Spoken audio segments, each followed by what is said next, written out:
Gamers around the world have been excitedly awaiting the release of a new game from a tiny outfit here in Australia, and it has not disappointed.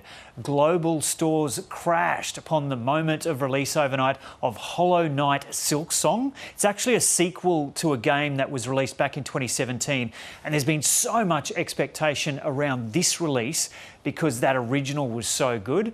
Ben Schuster was a vet, but he loved gaming so much that he now runs an online review website, Qualbert, and he joins us now from Brisbane. Ben, g'day. So sorry to divert your attention away from the new game for just a few minutes. No, I'm still playing it. You're still playing. Is it living up to all the expectation? Absolutely. I've only had my hands on it since midnight last night. I stayed up till 2 a.m. Playing it, as I'm sure many other Australians did as well, probably stayed up a bit later. But it's definitely holding up to the hype. People have been waiting for this game for a very long time, about 8 years, so since the first Hollow Knight came out.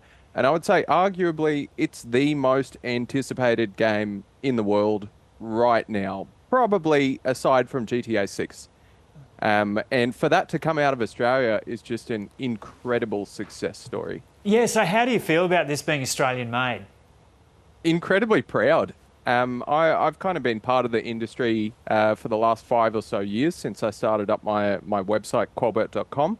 And yeah, it's honestly so satisfying to see Australian-made games not only succeed, but really dominate on the world stage. We're talking over 1 million people playing an indie game made by predominantly 3 people from Adelaide.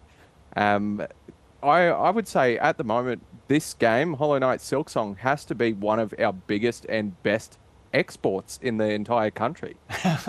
Good stuff. Okay, so just how much demand was there for this at the moment of release? Well, what are some good indications of that in terms of sites crashing?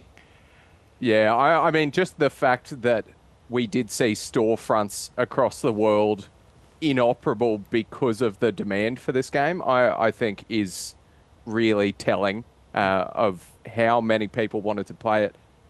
You really don't see that happen often. The biggest gaming platform in the world, Steam, which offers PC games, was actually down for quite a while, and that rarely ever happens. So you would have had hundreds of thousands of people trying to access this Adelaide-made game all at the same time, which is incredible. And so what makes this game so enjoyable? And I guess take us back to 2017 and talk about the original game. There's, lots of talk about how it's beautifully designed. And for people unfamiliar with it, is it basically an insect underworld? Essentially. So the first game really leaned heavily into atmosphere. The game has an absolutely beautiful art style that you would have seen from the trailer that you've currently got playing. And I think it really draws in players to part of this world and part of this story. And it doesn't tell you the story just straight up in your face. It's something that you've really got to explore. You have to discover your own way through this world. It doesn't hold your hand, and it's actually quite difficult. But that sense of challenge and accomplishment that you get when you progress through an area or defeat an incredibly difficult boss, I think is one of its strongest points.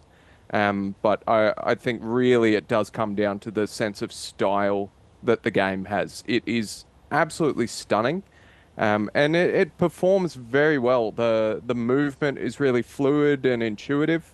So even people who might have a bit of a hard time playing games will generally be able to still pick it up, even though it's tough. And part of the attraction of the original, I read, was that it was kind of a little bit old school. Does the sequel still pay homage to that? Yeah, so the style of gameplay that you see here is what's called a Metroidvania. And this sort of subgenre was coined from 2 games that came out mostly in the 90s. So it really carries on a lot of those staples that we see from that genre, but modernizes them. So I think a game like this does appeal a lot to people maybe in my age bracket, people who grew up playing similar styled games on like the Super Nintendo or the PlayStation 1.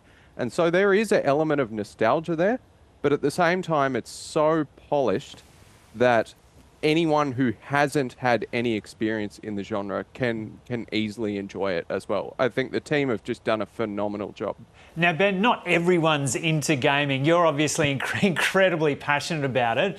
Why do you think it's such a good thing to be into? I honestly, I feel the biggest and best part of gaming comes down to creativity and expression. Gaming tells stories unlike any other medium.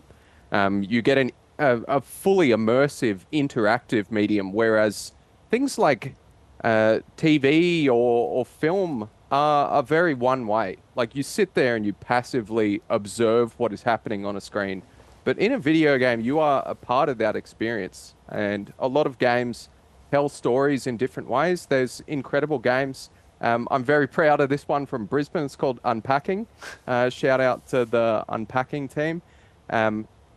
It's really like the creativity that you get from the storytelling and world building in games that I think appeals to people the most. And then also the challenge. Like people play games for a lot of different reasons. You might play games socially, online, with friends, or you might purely just play them for the standalone experience of being immersed. And Ben, how much longer are you going to be playing this over the weekend? Oh, look, I think it's going to consume the majority of my weekend, much to the dismay of my wife.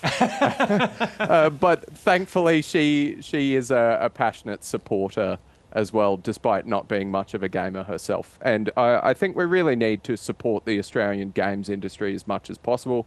It's bigger than film and TV combined, and it is well and truly one of our biggest and best exports. So, yeah, Hollow Knight Silksong is a crowning moment.